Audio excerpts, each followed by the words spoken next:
اشجع الناس من خالف هواه صلوات علی محمد وعلی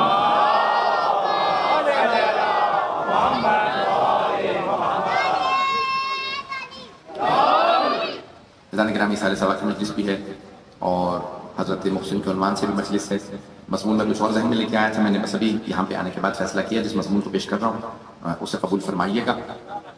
احادیث بہت زیادہ ہیں، ہمارے پاس کئی لاکھ احادیث ہیں. معصوم میں اور غیر معصوم میں فرق یہی ہے کہ معصوم جو بولیں وہ حدیث ہے،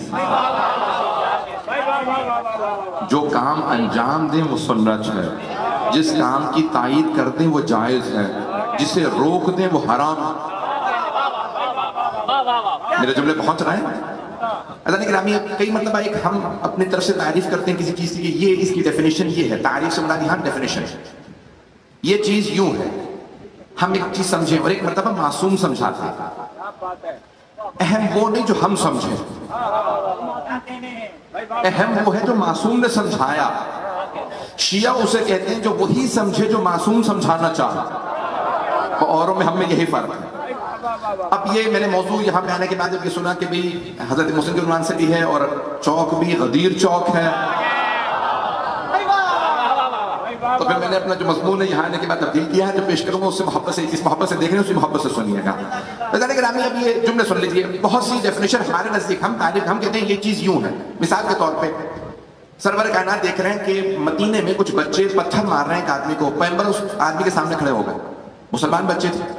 تو آپ نے فرمایا کہ بچوں آپ اسے پتھر کیوں ماریں گا؟ یا رسول اللہ ھذا مجنون، یہ دیوانہ ہے، یہ پاگل ہے. تو آپ نے فرمایا ھذا مریض، یہ دیوانہ نہیں ہے، یہ مریض ہے. دیوانہ وہ ہوتا ہے جسے خدا سمجھنا ہے. میرا موضوع اگر تھوڑی سی زحمت کریں گے، میرا آپ سے وعدہ ہے کہ انشاءاللہ تعالیٰ جدید مطالب ہوں گے. عزیزان گرامی کئی مرتبہ ہم چیزوں کو سمجھتے ہیں، ہم مجنون اسے سمجھتے ہیں جس کی عقل کام نہ کرے. پیغمبر یہ فرما رہے ہیں نہیں، یہ بیمار ہے جس کی عقل ہوتے ہوئے خدا کو تسلیم نہ ہو. دیوانہ تو وہ ہے. عزیزان گرامی پیغمبر کے سامنے ایک تعریف کی گئی، مولا علی کے سامنے تعریف کی گئی شام والے کی، کہا یا علی بہت عقل مند ہے. تو آپ نے فرمایا تم نے کیسے اندازہ لگایا وہ عقل مند؟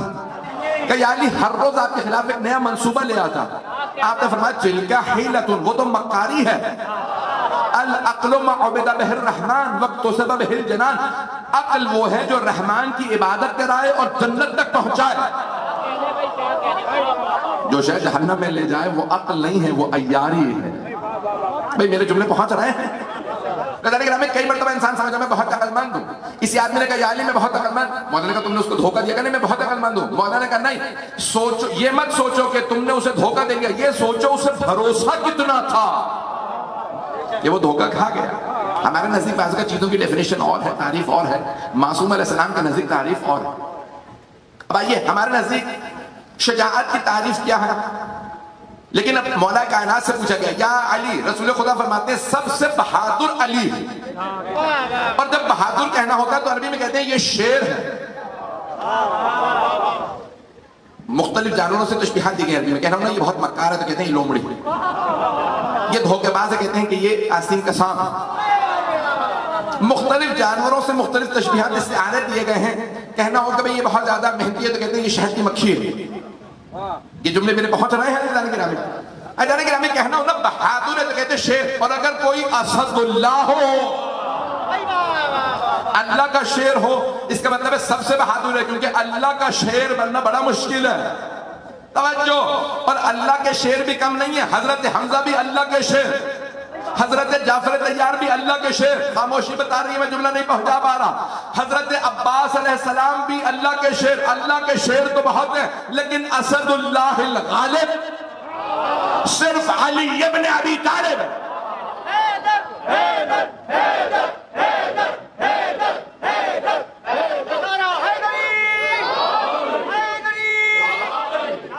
توجہ فرما رہے تھے نہیں؟ صرف مولا امیر المومنین اسد اللہ الغالب ہیں. اسد اللہ تو اور بھی، لیکن اسد اللہ الغالب صرف مولا کائنات ہیں. یعنی جو اللہ کے سارے شیروں پہ بھی غالب ہو وہ صرف علی ابن ابی طالب. میرے جملے پہنچ رہے ہیں؟ کوئی پریشان تو نہیں ہے مجمع؟ عزیزان گرامی اس پورے تنازل کے اندر اب سرور کائنات نے فرمایا سب سے بہادر ہے میرا بھائی علی. تو اب صحابہ نے آ کے سوال کیا یا علی بتائیے بہادر کی ڈیفینیشن کیا ہے, تعریف کیا ہے؟ تو آپ نے فرمایا اشجع, سب سے شجاع بہادر, اشجع یعنی سب سے زیادہ بہادر. اللہ کبیر میں اللہ اکبر, ویسے ہی اشجع اکبر یعنی سب سے بڑا. توجہ, اشجع یعنی سب سے بہادر. مولا نے فرمایا اشجع الناس من خالف ہواہ, سب سے بہادر وہ ہے جو ہوائے نفس کی مخالفت کرے. میں اپنا مضمون اب تک نہیں پہنچا پایا, میں نے اسی حدیث کو عنوان قرار دیا. دوبارہ ذرا سن لیجئے گا, میں نے یہ عنوان کیوں لیا ہے؟ حضرت محسن کی شہادت مجھ سے کہا گیا کہ تابوت برآمد ہوگا. اب بات واضح ہو رہی ہے؟ نہیں, ابھی بھی نہیں واضح ہے. عزیزان گرامی, کیونکہ بہت سے ہمارے شیعہ سوال اٹھاتے ہیں مولا نے تلوار کیوں نہیں اٹھائی. میں اسی کا جواب دینے کے لیے مولا کی حدیث پیش کر رہا ہوں, جو ہوائے نفس کی مخالفت کرے وہ سب سے بہادر, جو بزدلوں پہ تلوار اٹھا لے وہ بہادر نہیں. اب پہنچ گئے, جو پہنچ گئے انہیں سلام, جو پہنچ گئے انہیں سلام. میرے جملے پہنچ رہے ہیں, بڑے محتاط انداز سے پڑھ رہا ہوں, مجمع اسی محبت سے سنے گا. گرامی آئیے ذرا ایک صرف واقعہ, مجھے خندق کو پیش نہیں کرنا, لیکن مجھے خندق کا سہارا لینا کہ جو ابھی تک نوجوان یا میرے بھائی میرے بزرگ نہیں پہنچ سکے انہیں بھی پہنچا دوں. تو خندق کا سہارا لے رہا ہوں تاکہ اس بات کو پہنچا سکیں. آپ نے سنا ہے نا سرور کائنات کی حدیث کو شیعہ سنی دونوں کتابوں میں ہے کہ الضربۃ علی من یوم الخندق افضل من عبادت ثقلین, میرے بھائی علی کی ایک ضربت غزوہ خندق والے دن ثقلین کی عبادت سے افضل ہے. آپ نے سینکڑوں مرتبہ حدیث کو سنا ہوگا, شیعہ سنی دونوں کتابوں میں. اب سب نے لکھا مولا نے 70 سے زیادہ ضربتیں چلائی ہیں خندق میں.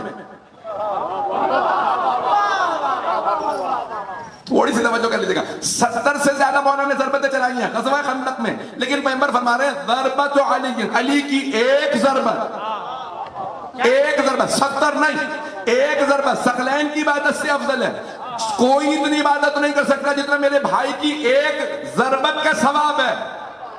مولا نے 70 سے زیادہ ضربتیں چلائی ہیں. تو باقاعدہ مظاہری کا جملہ پیش کر رہا ہوں, وہ فرماتے تھے, کہتے ہیں کہ مولا نے 70 ضربتیں چلائیں, ایک ضربت روکی تھی.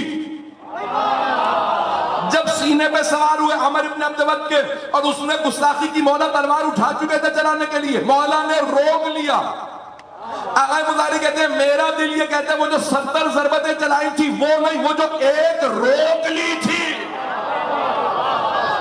اب پہنچ گئے بہت سے لوگ, وہ جو ایک ضربت مولا نے روک لی تھی وہ ثقلین کی عبادت سے افضل. ایک صحابی نے خود سوال کیا تھا یا علی جب آپ نے گرا ہی لیا تھا, ان کا نام نہیں لے سکتا, کہ یا علی جب آپ نے عمر ابن عبد ود کو گرا ہی دیا تھا تو آپ سینے سے کیوں اترے؟ کہ میں چاہتا تھا صرف قربتاً للہ. جب اس نے گستاخی کی, میں نہیں چاہتا تھا ایک رتی برابر بھی میرا نفس شامل ہو. اس نے میری گستاخی کی تھی, میں چاہتا تھا اپنے لیے نہیں, اللہ اور اس کے رسول کی خاطر مارو. گستاخ رسالت پہ گستاخ رسالت پہ تلوار چلا رہا تھا, میں چاہتا تھا پیغمبر ہی کے لیے رہے. محبوب خدا کی گستاخی کی تھی تو میں اللہ کو راضی کرنا. توجہ عزیزان گرامی, ایک ضربت روکی مولا نے ثقلین کی عبادت سے افضل. ابھی بھی اگر سارا مجمع ساتھ نہ دے تو میں کچھ نہیں کر سکتا. مولا نے ایک ضربت روکی, پیغمبر نے کہا ثقلین کی عبادت سے افضل ہے. جس توجہ فروع دین میں 6 نمبر پہ جہاد ہے, نماز, روزہ, حج, زکات, خمس, جہاد 6 نمبر پہ جہاد. جس علی کی پہلی 5 فروعات کی عبادت نہیں, فروع دین عبادت ہے جس میں قصد قربت شرط ہے, قربتاً اللہ. جس علی کی 6 نمبر کی عبادت جہاد کی ایک ضربت ثقلین کی عبادت سے افضل. اسی علی کو حق ہے کہ وہ کہلائے میں جنت و دوزخ کا تقسیم کرنے والا. یہ اوروں کو حق ہی نہیں ہے.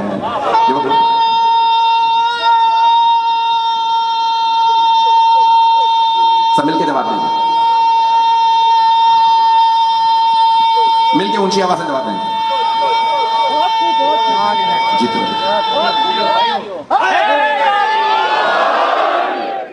غدیر چوک ہے تو نعرہ تو غدیر ہی ہونا چاہیے. آجانے کے نام میں جانتا ہوں جہاں پہ جگہ ملے بیٹھ جائیں گے حضرات. ادارے کہ میں جو جملے پیش کر رہا ہوں مولا امیر علیہ السلام، میں کیونکہ کچھ علمی موضوع ہے اور تھوڑا اختلافی موضوع ہے، میں جس کو پیش کر رہا ہوں بڑے محتاط انداز سے، کوئی اختلافی بات نہیں کروں گا، کسی کی دل آزاری مقصود نہیں ہے، صرف اپنے نوجوانوں اپنے بچوں کے لیے مولا امیر علیہ السلام کا دفاع پیش کر رہا ہوں۔ عزیزان گرامی، تو تلوار چلانا جہاد ہے، اس سے بڑا جہاد تلوار کا روکنا ہے۔ توجہ، اور علی شیر خدا ہیں، بہادروں کے مقابلے میں لڑتے ہیں، ایسوں سے نہیں لڑتے جو میرے جملے پہنچ رہے ہیں، جو پہنچ رہے ہیں وہ سلامت رہے ہیں۔ میں نے کہا نا میں بڑے محتاط انداز سے پڑھ رہا ہوں، جو پہنچ گئے ان سب کو سلام ہے۔ یہاں پہ ایک سوال اٹھایا جاتا کہ مولانا اب بہت سے ہمارے مسلمان بھائی کہتے ہیں اگر ہمارے ساتھ ایسا ہو تو میں تو ایسا نہ، تو پھر آپ اسی لیے آپ ہیں نا کہ آپ علی نہیں ہیں اور نہ ہی کوئی علی بن سکتا ہے۔ بتانے کے نام کو دنیا کے اندر اللہ نے آدمی ایسا بنایا ہے نہیں جو علی بن رہا ہے، ایک ہی مولا کائنات اللہ نے خلق کی ہے۔ بتانے کے نام ابھی جناب مولا کائنات کی تن جملے سخت ہیں جو میں پڑھوں گا بہت معذرت کے ساتھ، لیکن پڑھوں گا، مجبوری ہے کیونکہ مضمون مجھے میں نے اپنے مکتب کا دفاع کرنا ہے۔ دیکھیں عقائد کے اوپر کوئی سمجھوتا نہیں ہے، اگر ہم شیعہ ہیں تو عقیدہ الگ ہے تبھی تو ہم شیعہ ہیں۔ حضرت کے نامی جو جملے پیش کر رہا ہوں اس پہ غور فرمائیں تو مولا کائنات کے لیے کہ آپ نے میں ایک واقعہ پڑھوں گا، آپ نے یہ واقعہ سن رکھا ہوگا، نتیجہ دیکھیں واقعات آیات وہی ہیں، نتیجہ سب اپنے اپنے حساب سے پیش کرتے ہیں۔ میں جانتا ہوں مجمع بہت محبت سے اور بہت یعنی کہہ لیں کہ آپ کی نظروں سے مجھے اندازہ ہو جاتا ہے کہ سب کی توجہ میرے ساتھ ہے۔ حضرت کے نامی واقعہ بڑا مشہور ہے کہ مولا کے سامنے دو خواتین ایک بچے کو لے کے آتی ہیں اور دونوں کہتی ہیں بچہ میرا۔ دو واقعات ہیں، ایک میں ہے دو بچے، ایک لڑکا ہے اور لڑکی، دونوں کہتی ہیں لڑکا میرا۔ وہ واقعہ میں مولا کے واقعات، مولا کے جو فیصلے ہیں بہت زیادہ، یہ واقعہ جو مشہور ہے کہ ایک ہی بچہ لے کے آتی ہیں دو خواتین، دونوں کہتی ہیں بچہ میرا۔ مولا دونوں سے کہتے ہیں خود فیصلہ کر لو بچہ کس کا ہے، نہیں بولتے۔ پھر مولا سوال کرتے ہیں بتاؤ بچہ کس کا، دونوں کہتی میرا۔ مولا نے ایک مرتبہ آوازی، مولا کے غلام تھے بلکہ غلام نہیں تھے، خود شہزادے تھے، حضرت قمر، حضرت قمر حضرت فضا بہن بھائی تھے، حبشہ کے بادشاہ کے بیٹا بیٹی تھی۔ آپ لوگ تو پریشان ہو رہے ہیں، اب تفصیل کا وقت نہیں ہے۔ شہزادہ اور شہزادی تھے حضرت قمر، آپ نے دیکھا افریقی لمبے چوڑے لوگ ہوتے ہیں، قدابر ہوتے ہیں، جناب قمر بہت طاقتور تھے، شہزادے تھے اور بہت زیادہ ان کا قد بڑا تھا۔ انہوں نے تو سنا مکے مدینے میں کوئی آخری نبی ہے، کسی آدمی نے کہا میں آخری نبی ہوں، ان کا ایک بھائی ہے جو ہر میدان میں بڑے بڑے پہلوانوں کو پچھاڑ دیتا ہے۔ تو حضرت قمر نے کہا کہ میں بھی جا کے دیکھنا چاہتا ہوں کہ وہ کیسے ہیں، اور وہ مقابلے کے لیے آئے تھے۔ ان کی بہن نے کہا میں بھی دیکھنا چاہتی ہوں علی ہیں کیسے۔ جب وہ دونوں مدینے آئے مولا کی زیارت کی تو مولا ہی کے ہو گئے۔ جناب قمر نے بس ایک مرتبہ دیکھا کہ نہیں جو میں سوچ کے آیا تھا یہ اور ہے، میں کوئی پہلوان سوچ کے آیا تھا اب پتا چلا یہ کوئی ولی ہے۔ مست کلندر، مست کلندر، داماد پیغمبر، داماد پیغمبر، زہرا کا شوہر، حسین کا بابا، موسیٰ کا مولا، عیسیٰ کا مولا، مولائے قمبر، کہے مالک اشتر، ہم سب کا مولا، ہم سب کا مولا، نعرہ حیدری، حیدری، آواز بلند کر صلوات۔ توجہ فرما رہے ہیں ذرا، کتاب کا میں نام بتا دو تاکہ ذہن میں شبہ نہ آئے، الموسوعۃ الکبریٰ عن فاطمہ الزہرا، جو بی بی جناب سیدہ کے اوپر انسائکلوپیڈیا لکھا گیا ہے، آغا انصاری نے لکھا ہے 25 جلدوں پہ، اس کی جلد نمبر 18 صفحہ نمبر 236 پہ لکھا۔ سید تقی الدین خنساری کے حوالے سے کہ انہوں نے اپنی کتاب میں لکھا ہے، حضرت فضہ کیونکہ جناب سیدہ کی کنیز ہیں تو ان کا لکھا کہ وہ حضرت قمر کی بہن کی وہاں ساری تفصیلات ہے۔ توجہ کہ جب آئے جناب قمر نے مولا کو دیکھا کہ لڑنا نہیں ہے، میں اپنے آپ کو ان کی غلامی میں دیتا ہوں۔ مولا نے آزاد کر دیا تھا۔ جناب فضہ نے کہا کہ بھئی میں بھی اگر ان کے گھر میں خاتون، کہا بھی ہاں سیدہ ہیں جناب رسول خدا سے، تو وہ کنیزی میں آئے تو مولا کے قمر، مولا نے آزاد کر دیا تھا، قمر آپ آزاد ہے۔ جناب قمر خود کہیں نہیں جاتے تھے، کہا میں نے قسم کھائی ہے جب تک زندہ رہوں گا علی کے در پہ رہوں گا۔ اب ایک مرتبہ جب دونوں خواتین کہنے لگی بچہ میرا، واقعہ ذہنوں میں ہے، آپ نے سن رکھا ہے، بڑا مشہور واقعہ ہے، نتیجہ مجھے نیا پیش کرنا ہے۔ اب بہت سے کہتے ہیں مولا نے تلوار کیوں نہیں اٹھائی، حق تھا تو چھین لیتے۔ ایک ایک مرتبہ دونوں خواتین آئیں، توجہ، جو پہنچ گئے انہیں سلام میں نبی نتیجہ نہیں دیا، آپ جیتے رہیں، سلامت رہیں، آپ آباد رہیں۔ ایک مرتبہ مولا نے آواز قمبر، جب دونوں خواتین بار بار کہی بچہ میرا بچہ میرا، مولانا کا قمبر بچے کے 2 ٹکڑے کرو، دونوں کو ایک ٹکڑا دے دو۔ آپ میں سے بہت سے خاموش ہیں، سوچ رہے ہوں گے بچے کا کیا کچھ ہو، ان 2 خواتین کے ٹکڑے ہونے چاہیے تھے۔ توجہ، وہ تھے جناب قمبر۔ انہوں نے جب سنا نا، مولانا نے فرمایا کہ بچے کے 2 ٹکڑے کر دیجئے اپنی تلوار سے۔ پھر انہوں نے دوسری مرتبہ نہیں سوچا کہ اگر مولا کا حکم ہے پھر بچے ہی کے 2 ٹکڑے صحیح۔ ابھی بھی سارا مجمع نہیں ہے۔ جناب قمبر نے تلوار کھینچی، قدامت تھے بہت، جیسے ہی آگے بڑھے تلوار اٹھائی بچے پہ چلانے کے لیے، 2 ٹکڑے کر دوں۔ ان 2 خواتین میں سے ایک بولی مجھے بچہ نہیں چاہیے، اسے دے دو۔ جیسے ہی اس نے کہا بچہ نہیں چاہیے، مولا نے کہا یہ جو کہہ رہی ہے بچہ نہیں چاہیے یہ ہے ماں۔ ابھی بھی سارا مجمع نہیں ہے۔ ایک مرتبہ سارا مجمع مدینے کا دیکھ رہا تھا، کہا یا علی وہ تو خود کہہ رہی ہے بچہ اسے دے دو، آپ کہہ رہے ہیں یہ ہے ماں۔ مولا نے فرمایا ماں بچے کی زندگی چاہتی ہے۔ پہنچ گئے؟ ماں زندگی چاہتی ہے، اس لیے کہہ رہی ہے بچہ اسے دے، یہ نہیں کہہ رہی بچہ میرا نہیں ہے، کیونکہ ماں ہے وہ زندگی چاہتی ہے۔ اگر کسی کے پاس بھی رہے زندہ تو رہے، علی ہے اسلام کے پاس۔ مولا نے کہا اسلام کسی کے پاس بھی رہے زندہ تو رہے۔ پہنچ گئے ہیں؟ مولا زندگی چاہتے ہیں اسلام، اور مولا جانتے ہیں جب بچہ جوان ہوگا نا خود ہی دیکھے گا باپ تو یہ ہے۔ جو پہنچ گئے انہیں سلام۔ ایسے جانے گرامی مولا کائنات جانتے ہیں یہ جوان ہو کے میرے بیٹے مہدی کے پاس خود بخود آ جائے۔ اب میری بات پہنچ گئی جانے گرامی؟ جانے گرامی مولا نے اس لیے تلوار نہیں اٹھائی کہ مولا جانتے ہیں اگر میں نے تلوار اٹھائی تو سب برکش کر جائے۔ پیغمبر نے وعدہ لیا تھا ہمارے ہر روایات میں کہ جب آخری وقت تھا پیغمبر اسلام کا تو آپ نے کہا یا علی مجھ سے وعدہ لیجیے میرے پاس آپ اتنے برس تلوار دے، اتنی مدت جب تک اسلام مضبوط نہیں ہو جاتا تلوار نہیں اٹھائیں۔ ٹھیک ہے یا رسول اللہ میرا وعدہ۔ کہ یا علی آپ کی ناموس پہ بھی حرف آئے گا، دروازے پہ لوگ آئیں گے ہتھیار اٹھا کر، جن کا کہیں زور نہیں چلتا وہ آپ پہ زور چلائے گا۔ اس وقت مولا کائنات ایک مرتبہ آنسو بہنے لگے گا، یا رسول اللہ سیدہ پہ حرف آئے میں خاموش بیٹھا رہوں؟ کہا آپ کو مجھ سے وعدہ کرنا ہوگا۔ دیکھیں ایک آدمی ہوتا بے بس، میں بے بس ہوں، میں سینکڑوں ہزاروں لاکھوں لوگوں سے نہیں لڑ سکتا۔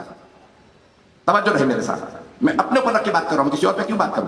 میں سینکڑوں ہزاروں دسیوں لوگوں سے نہیں لڑ سکتا، لیکن اگر کوئی شیر خدا اگر مشرق سے لے کے مغرب تک مجمع، مولا کے اپنے الفاظ ہیں، توجہ۔